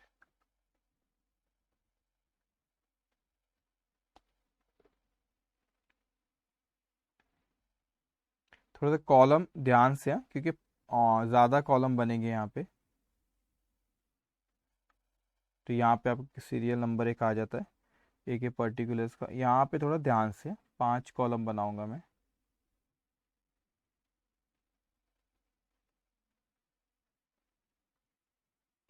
Okay, ध्यान से बेटा, ओके। सो पहला साल आपका यहाँ पे जो 6 महीने बाद खत्म, 31 1 अक्टूबर से शुरू, तो 31 मार्च 2011, 31 मार्च 2012, 31 मार्च 2013, 31 मार्च 2014, 31 मार्च 2015। ओके, एक स्टूडेंट कहते हैं वर्किंग नोट भी पहले कर सकते हैं, पहले कर सकते, लेकिन ये प्रेफर करना कि आप बाद में बना, क्योंकि जनरल इंस्टीट्यूट के जो सजेस्टेड, पहले भी करे तो कोई दिक्कत नहीं है, लेकिन क्या होता है इंस्टीट्यूट के सजेस्टेड आंसर में क्या होता है, वर्किंग नोट हमेशा आखिरी में दी रहती है, इसीलिए मैं ऐसा कर रहा हूँ। लेकिन आपको कभी ऐसा लगा नहीं यार, जजमेंट नहीं आ पा रहा है कितनी जगह का स्पेस रखना है, फिर आपने इसको पहले ही बना लेना, ठीक है। लेकिन अगर जजमेंट ला सकते हो तो इसको बाद में आपने वर्किंग नोट बनाना, ओके, ठीक है। अब उसका शुरू करते हैं, आपका पहला point, number of option expected to vest, कितने ऑप्शन एक्सपेक्ट करते हो कि वेस्ट होंगे, ठीक है। अब ध्यान से, आपको क्वेश्चन में अभी मैंने ऊपर लिखा रफली 8 3 साल है, फिर 4 4 है, ठीक है। तो यहाँ पे 8,000, 8,000, नहीं पहले पहले इसमें है आपका एंड में 8, एक सेकेंड, एक सेकेंड, एक सेकेंड, एक सेकेंड, ओके, फिर है आपका 8, जस्ट 1 मिनट, यह आपका कहाँ दिया उसने, 12, ठीक है, अच्छा यहाँ पे, ठीक है, ठीक है। तो यहाँ पे आपका आ गया 4,000, 2015 ना, यहाँ पे मैंने लिखा नहीं गलती से, तो 2014 तक ही लिखा, यहाँ पे भी 4, ये तो शुरुआत है, ठीक है। तो 8 8 4 4 4, ठीक है।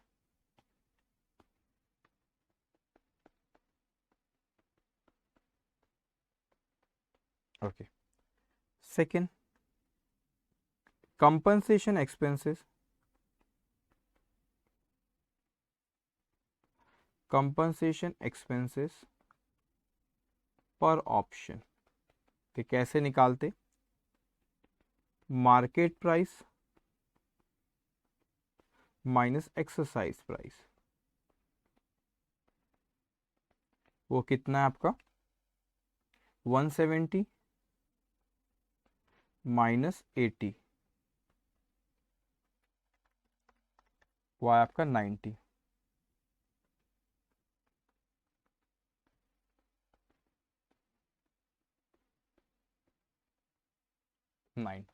Okay. Third, total compensation expenses,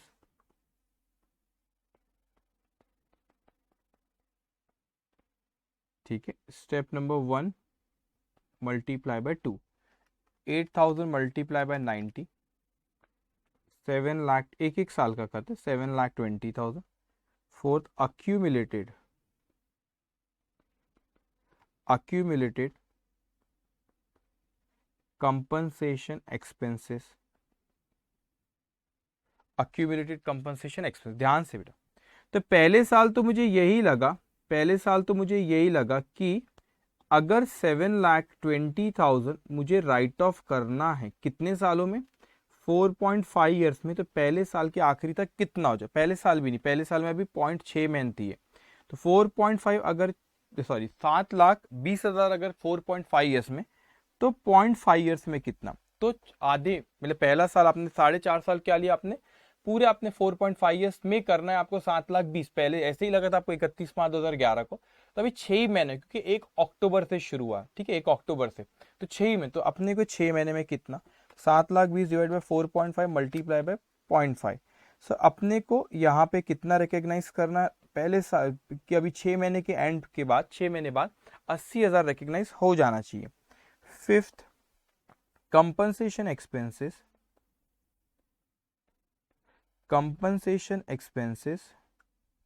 recognized earlier, तो अभी तो पहला ही साल है, तो अपन ने पहले कोई रिकॉग्नाइज करे क्या, नहीं, तो इसलिए वहां पे कितना आएगा 0। so 6 पॉइंट, compensation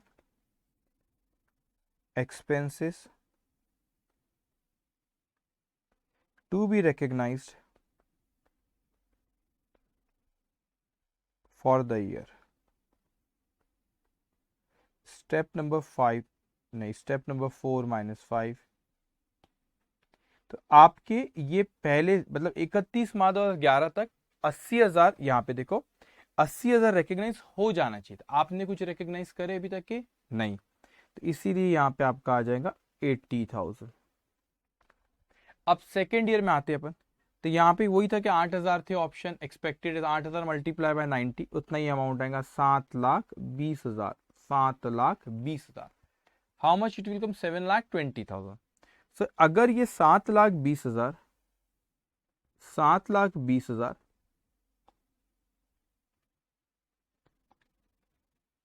7,20,000 4.5 ईयर्स में, तो 1.5 तक कितना हो जाना, ये कैलकुलेशन इंपॉर्टेंट होता है, 4.5 ईयर में तो 1.5 तक कितना हो जाना चाहिए, 7,20,000 डिवाइडेड बाय 4.5 मल्टीप्लाई बाय 1.5, तो 1.5 ईयर्स तक 2,40,000 हो जाना चाहिए।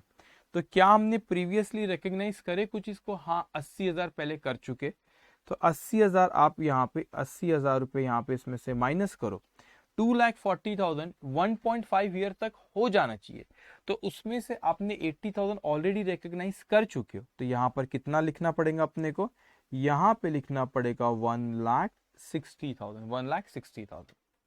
अब हम थर्ड ईयर में आए, तो यहाँ पे 4,000 ही रहे, क्योंकि 4,000 अनवेस्टेड ऑप्शन लैप्स हो गए, तो यहाँ पे 4,000 मल्टीप्लाई बाय 90 करो, तो ये आता है आपका 3,60,000, ये कितना अमाउंट आ रहा है आपका 3,60,000।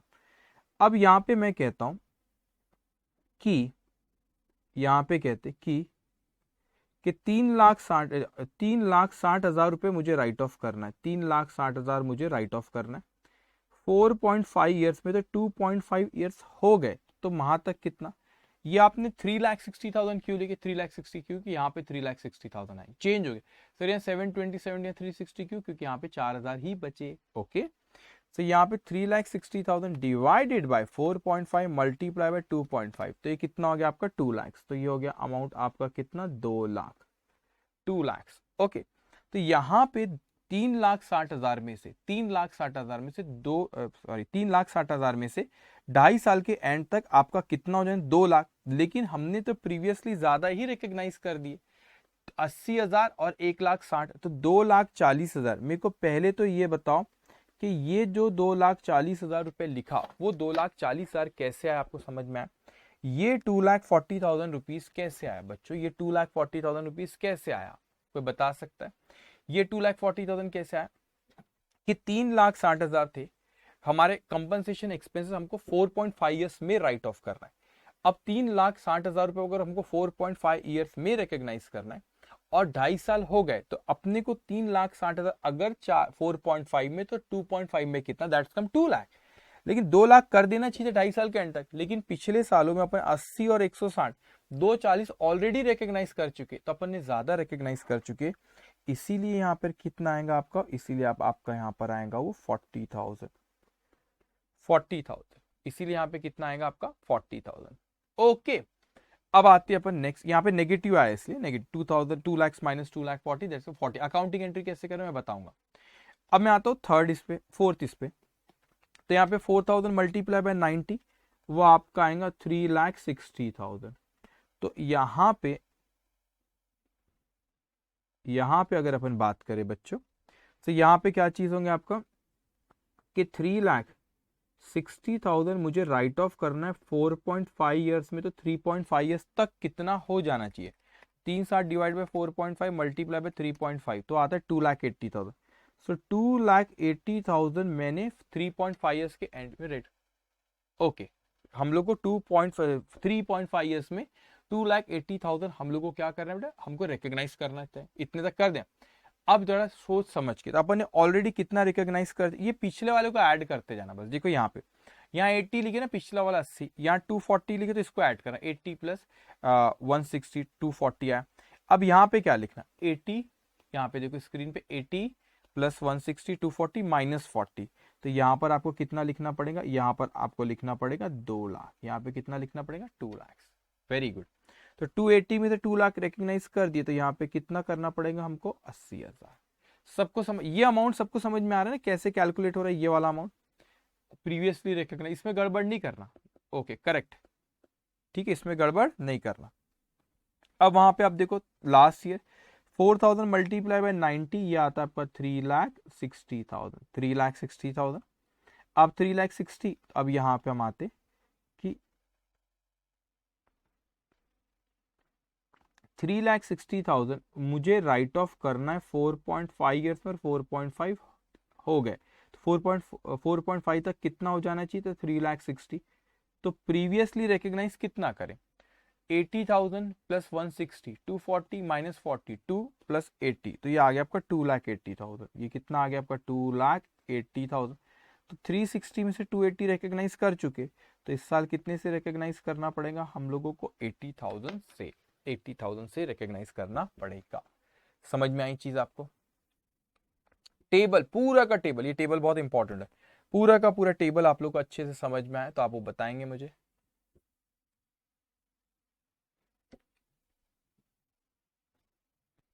ओके, सबको समझ में आया टेबल?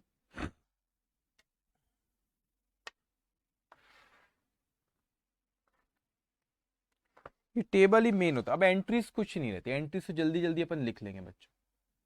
ये टेबल सबको समझ में आया, ये इंपॉर्टेंट होता है टेबल। हाँ सर, आकाश, भौमिक, ठीक है, बाकी सारे स्टूडेंट्स? Yes sir. ओके, ये टेबल सबसे इंपॉर्टेंट होता है। ये टेबल एक बार बन गया, उसके बाद जर्नल एंट्रीज में कोई दम नहीं है, वो जल्दी से हो जाएंगी। यस सर, ठीक है। तो आज थोड़ा पहला दिन है, हैवी ना हो, वैसे मैं अभी कराऊंगा एंट्री। अब 2 बजे तक क्लास रहेंगी आप लोग की डेली, तो अभी भी हमारे पास कुछ समय है, तो एंट्रीज हम आगे की अभी इसकी एंट्रीज भी कर लेते, ठीक है। देखो ग्रुप 2 में अपने को सारी चीज एकदम डिसिप्लिन के साथ करना है, क्योंकि पढ़ना है कम है, थोड़ा समय थोड़ा सा कम मिलता है ग्रुप 1 से ग्रुप 2 में, लेकिन चीज़ें कोई कॉम्प्रोमाइज़ नहीं करेंगे, ठीक है। तो हर चीज़ बहुत अच्छे से अपने को यहाँ पे समझना है, और बिल्कुल टाइम 10:30, मतलब 10:30 को मैं क्लास शुरू करूँगा, 2 बजे खत्म होगी क्लास आपकी, ठीक है। 2 4 5 मिनट कभी आगे शुरू तो 10:30 को ही होंगी, उसमें 1 मिनट भी आके पीछे नहीं हो। हाँ 2 बजे कभी 2 4 5 मिनट आगे पीछे हो सकता है, ठीक है। अब आ जाओ इसकी जर्नल एंट्रीज पे।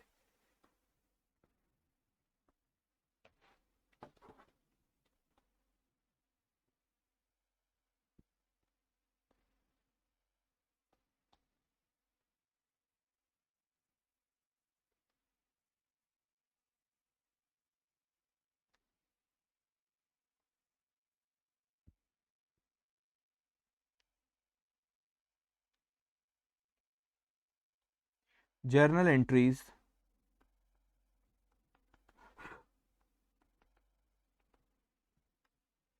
इन द बुक्स ऑफ, कुछ नाम दिया है, P limited, P limited, okay. अब आप लिखते जाएंगे, थोड़े स्पीड में लिखेंगे, ओके। अपने पास अभी अराउंड 20 से 25 मिनट और सारी एंट्रीज लिखना है। लिखेंगे आप पहला, 31st March 2011, employ compensation, employee compensation expense account debit, working note number 1 में अभी अपन ने कैलकुलेट करते 80,000, यहाँ लिख लो working note number 1। To ESOP outstanding account, ESOP outstanding account 80,000, being compensation expenses for 6 months recognized। अब ये 6 महीने में साल खत्म हो, क्योंकि ऑप्शन 1 अक्टूबर को ग्रांट डेट थी, ठीक है। अब यहाँ पे आप P&L अकाउंट में ट्रांसफर कर दो इसे। Profit and loss account debit, profit and loss account debit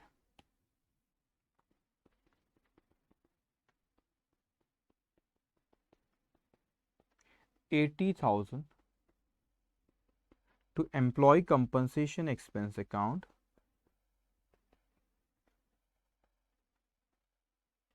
employee compensation expenses account 80,000, being compensation expenses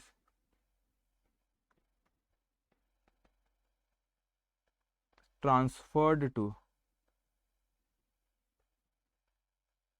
profit and loss account, okay. अब आपने सेकेंड ईयर, ये अपने कुछ नहीं है टेबल से बस वो, एक second, just 1 minute,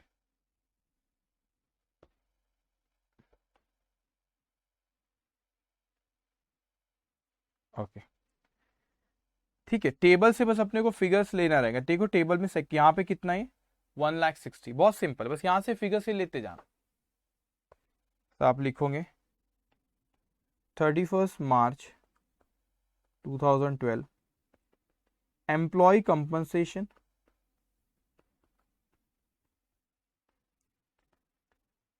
expense account debit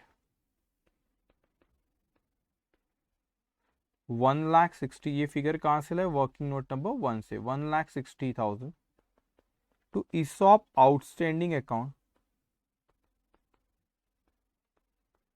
to ESOP outstanding account 1,60,000, 1,60,000 लिखिए आप।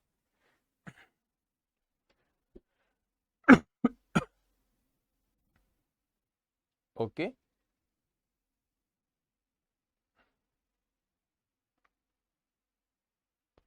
ठीक है।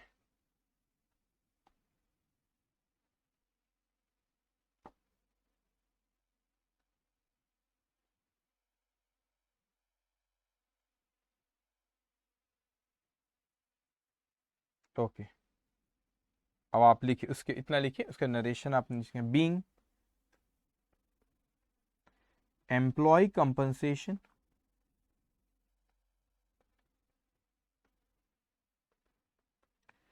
expenses recognized for the year. Okay 1,60,000 sorry amount तो लिख चुका है नरेशन, ठीक है। अब उसके बाद इसको पीएनएल अकाउंट में ट्रांसफर करेंगे, तो एंट्री आप पास करेंगे profit and loss account debit, profit and loss account debit 1,60,000 to employee compensation expense account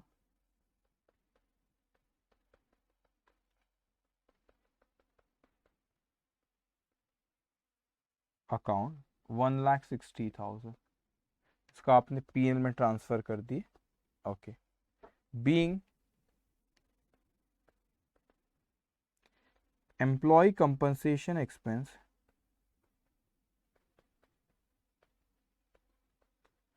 expenses transferred to profit and loss account, profit and loss account. Okay ध्यान से अब आते हैं, तो अब कुछ भी नहीं, अपने को सी वो अमाउंट कैलकुलेट करना इंपॉर्टेंट था, वो एंट्रीज थी अपने को लिखना है। नेक्स्ट ईयर 31 मार्च 2013। अब यहाँ पे ध्यान से, अगर अपन थर्ड ईयर में जाओगे तो आपने देखे वहां पे ये नेगेटिव आ रहा है, आपने ज्यादा रिकॉग्नाइज कर दी, तो ईसॉप आउटस्टैंडिंग में ज्यादा हो गया, तो उसको अपन कैंसिल करते, तो यहाँ पे एंट्री पास होती है आपकी ESOP outstanding account debit, ESOP outstanding account debit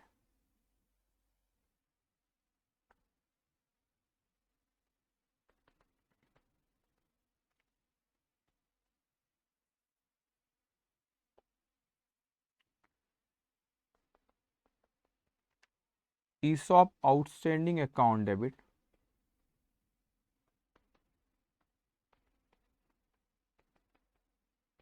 account debit 40,000 to general reserve account, ये फिगर ला आपने वर्किंग नोट नंबर 1 से 40,000 being excess ESOP outstanding transferred to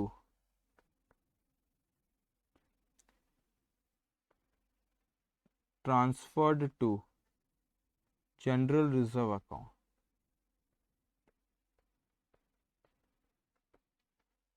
okay इसको पीएनएल में वो ऑलरेडी जनरल रिजर्व में कर दिए ना, तो एम्प्लॉय कंपनसेशन एक्सपेंस क्रिएट ही नहीं हुआ क्योंकि अपने ज्यादा रिकॉग्नाइज कर दिए थे। ओके इसलिए एक ही एंट्री पास है। फिर आपका 31 मार्च 2014, फिर कितना था आपका, जब वो है आपका फिर 80 दोनों साल 80 ठीक है। Employ compensation expense account debit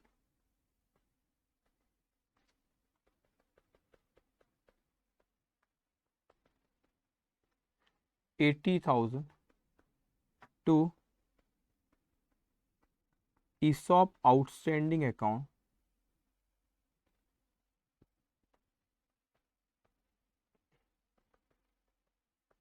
working note number 80,000 being employee compensation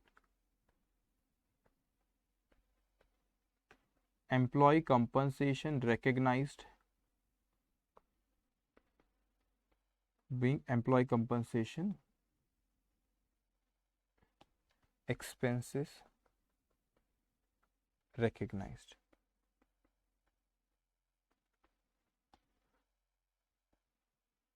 okay अब इसको पीएनएल में ट्रांसफर करते, so profit and loss account debit,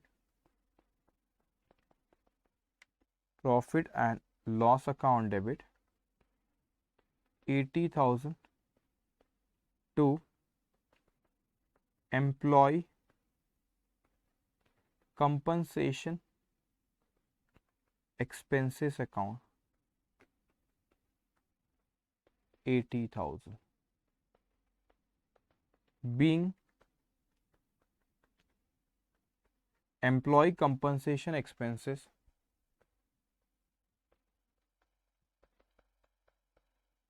expenses transferred to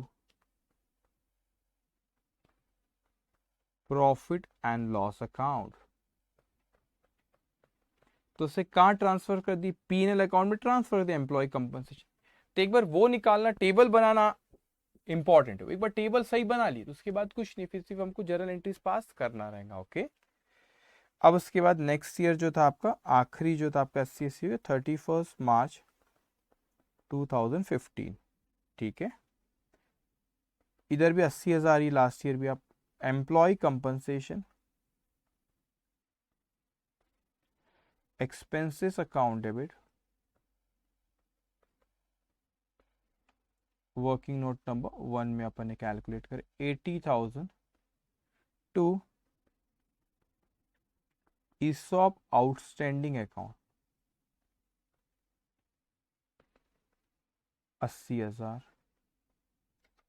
being employee compensation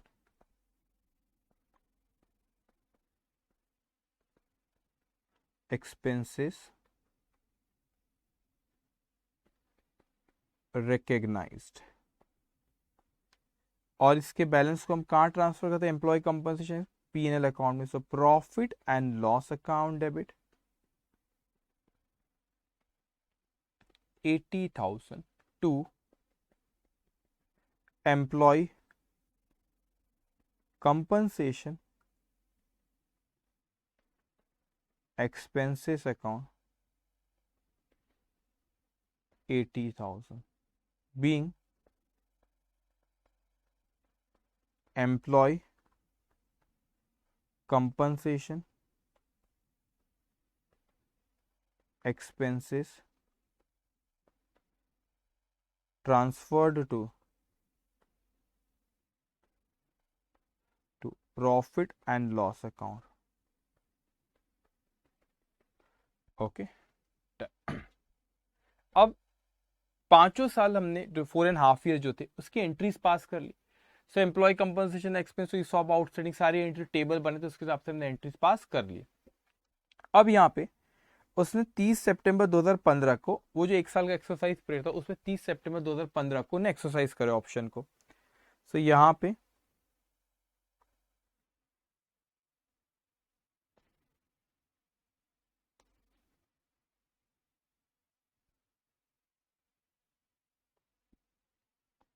September 2015 को, ध्यान से बेटा, अब ऑप्शन एक्सरसाइज करे तो कितनों ने एक्सरसाइज करे यहाँ पे बताया था।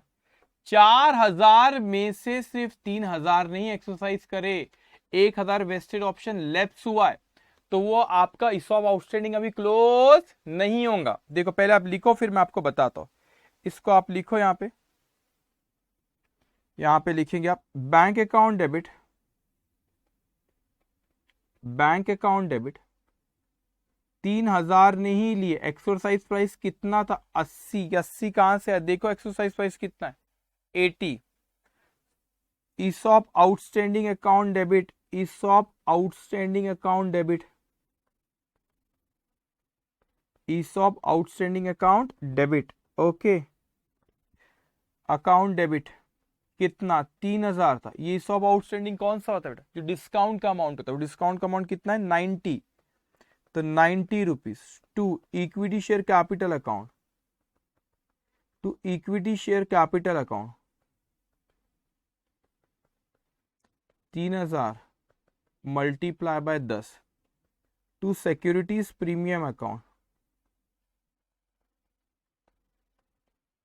To securities premium account 3,000 multiply by rupees कितना आएगा आपका, कोई बता सकता है। Security premium 80 plus 9, market price कितनी थी 170, उसमें 10 रुपए फेस वैल्यू, तो ये कितना आएगा आपका 160। ये कैसे है 160, समझा है ना आपको। आपकी जो 170 मार्केट प्राइस था उसमें से 10 फेस वैल्यू, तो सिक्योरिटी प्रीमियम में कितना आएगा 160। अब लिखो इसको 3,000 multiply bye 80, 2,40,000। 3,000 multiply by 90, 2,70,000। 3,000 multiply by 10, ये कितना है आपका 30,000। और 3000 मल्टीप्लाई बाय 160, ये आपका 4,80,000 being 3000 employee stock option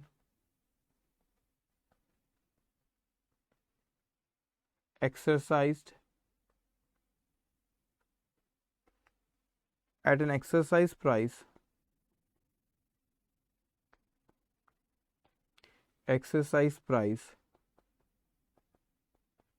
of rupees 80 each of rupees 80 each। अब मैं आपसे पूछता हूं, मुझे आप जल्दी से बताओ कि ईसॉप आउटस्टैंडिंग अकाउंट का बैलेंस खत्म हो गया कि उसमें कुछ बैलेंस बचा है? जल्दी से जवाब देंगे। ईसॉप आउटस्टैंडिंग में क्या कुछ बैलेंस बचा हुआ है कि क्लोज हो गया ईसॉप आउटस्टैंडिंग? जवाब दो। ईसॉप आउटस्टैंडिंग का क्या हुआ है? क्लोज हो गया? नहीं सर। अभी आप खुद सोचो ना, आप खुद सोचो कि 4000 में से, हाँ वेरी गुड आकाश, वेरी गुड बेटा, 4000 में से 3000 ने एक्सरसाइज करे, मतलब 1000 ने नहीं करे, तो 1000 मल्टीप्लाई बाय ऑप्शन, वो डिस्काउंट के अमाउंट से अपन उसमें लिखते, तो डिस्काउंट का अमाउंट 90 है, 90 मल्टीप्लाई बाय 1000 करो, 90,000। तो यहाँ अगर आप ईसॉप आउटस्टैंडिंग अकाउंट बनाओगे ना, तो उसका बैलेंस देखना आप कितना आएगा, 90,000 ही बैलेंस आएगा ईसॉप आउटस्टैंडिंग। अगर मैं बनाऊं तो 90,000 ही बैलेंस आएगा। देखेंगे आप यहाँ पे, पहले आपने उसको क्रेडिट करे, कितने से क्रेडिट करे? 80, फिर आपने उसको फिर कितने से? 160, तो 80 फिर 160, फिर आपने यहाँ पे डेबिट करे उसको 40, ठीक है, फिर यहाँ पे क्रेडिट करे 80, और उसके बाद यहाँ पे फिर से क्रेडिट करे आपने 80, और फिर आपने यहाँ पे अभी डेबिट करे 270। रुको मेरे को याद है, मैं लिखता हूँ। तो मैंने लिखा यहाँ पे सर, ये 80 से पहले क्रेडिट करे, फिर आपने 160 से क्रेडिट करे, फिर डेबिट करे 40 से, फिर आपने क्रेडिट करे 80 से, और फिर क्रेडिट करे 80 से, और फिर यहाँ डेबिट करे 270 से। तो आप यहाँ बैलेंस निकालो, जरा आप खुद निकालो। ये बैलेंस आएगा 90,000 रुपए, ये बैलेंस आया बच्चों। और ये बैलेंस कैसे आया? मैं कहता हूं सर, 1000 वेस्टेड ऑप्शन लेफ्ट हुए नहीं लिए, वो ऑप्शन था, कंपल्शन नहीं था। तो मल्टीप्लाई बाय और डिस्काउंट था 90, तो 1000 मल्टीप्लाई बाय 90 दैट्स कम 90,000। आ रहा है नहीं आ रहा है? बोलो, सबको समझ में आया? Yes sir, okay. अब वो मैच क्यों नहीं हुआ समझे? क्योंकि वेस्टेड ऑप्शन क्या हो गया यहाँ पे? लेफ्ट, उन्होंने खरीदे नहीं, ऑप्शन है, कंपल्शन नहीं है। सो यहां पर आप लिखोगे, अब आप यहां पे एंट्री लिखोगे अच्छा देखो आपने क्या करे, ईसॉप आउटस्टैंडिंग अकाउंट रफली बनाए, इसको आपने डेबिट करे, ईसॉप आउटस्टैंडिंग को क्या करे आपने यहाँ पे? डेबिट करे। सो आप यहां पे लिखोगे ESOP outstanding account debit, ESOP outstanding account debit 90,000, 1000 multiply by 90 rupees था, 90,000 टू जनरल रिजर्व अकाउंट, उसे ट्रांसफर कर देते जनरल रिजर्व में, general reserve account 90,000 being ESOP outstanding account transfer to general reserve account on lapse of 1000 wasted option after the space नहीं, थोड़ा सा ध्यान से, exercise period, after the exercise period। Okay, सबको समझ में आया बच्चों? सबको अच्छे से समझ में आई चीज? आप बताएंगे जल्दी। इतना सबको समझ में आया? ओह चलिए, वो चार्ज पे नहीं था और आईपैड की चार्जिंग खत्म। अच्छा सही वक्त पे, वो 2 मिनट पहले भी होता तो गड़बड़ हो जाती। ठीक है, मैं चार्ज पे लगा देता हूँ वैसे। लेकिन सबको समझ में आया बच्चों? सबको समझ में आया? कोई डाउट था आज जो हम लोगों ने क्वेश्चन करे इसमें? Any doubt? ठीक है, एनी डाउट? सारी चीजें समझ में? मैं आपको रिवाइज कराने वाला, तो आईपैड बंद हो गया, ध्यान नहीं था मेरा, चार्ज पे नहीं लगाया था मैंने। ठीक है, सो सबको समझ में आई चीज अच्छे से? क्या चीज पढ़े हमने? एम्प्लॉय स्टॉक ऑप्शन प्लान, क्या क्या चीजें थे। What is granted period? Grant period वो होता है कि जिस तारीख को ऑप्शन आपने ऑफर दिए। वेस्टिंग पीरियड होता है, वेस्टिंग पीरियड में हम कहते हैं कि जो एम्प्लॉयज रहते तो उनको कहते हैं कि इस वक्त में आप इस कंपनी में रहेंगे, मगर उसके साथ कोई और ऑप्शन, उसके साथ और कोई क्राइटेरिया भी डाल सकते हैं, परफॉर्मेंस क्राइटेरिया, वो हम कल देखेंगे, कल के क्वेश्चन में आएगा। और फिर एक्सरसाइज पीरियड में उनको बोलते हैं खरीदना चाहते, अगर वो खरीदना चाहे तो खरीदे, अगर नहीं खरीदना चाहे तो वो नहीं खरीदे।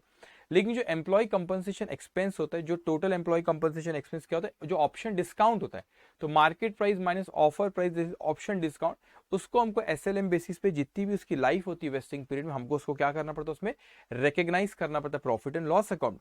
वही सबसे इंपॉर्टेंट पार्ट है। तो उसको हम रिकग्नाइज कैसे करें, उसके लिए हम एक टेबल बनाते और उस टेबल के कैलकुलेशन से हम निकालते कि हमको कितने अमाउंट से उसको रिकग्नाइज करना रहेगा। एक बार वो टेबल बन गया तो उसके बाद वो बहुत सिंपल है। आज आप लोग को फर्स्ट डे, इसलिए मैं कोई क्वेश्चन प्रैक्टिस क्वेश्चन नहीं दे रहा हूं, कल आपको प्रैक्टिस क्वेश्चन के होमवर्क मिलना शुरू हो जाएंगे। आज आपको जो पढ़ाया आपकी रिस्पॉन्सिबिलिटी कि कल आप एक बार, अभी पीडीएफ इसकी शेयर हो जाएंगी थोड़ी 10-15 मिनट में आपको, और वो आपकी जिम्मेदारी कि कल आप लोग वो चीज क्या करोगे, पढ़ के खाओगे। जो आज क्लास में सिर्फ उसको एक बार आपको देखना है, कल हम लोग आगे के क्वेश्चंस करेंगे और आपको कल से होमवर्क मिलना भी शुरू हो जाएगा। सो आज का सेशन यहाँ पे खत्म होता है। Take care, bye bye.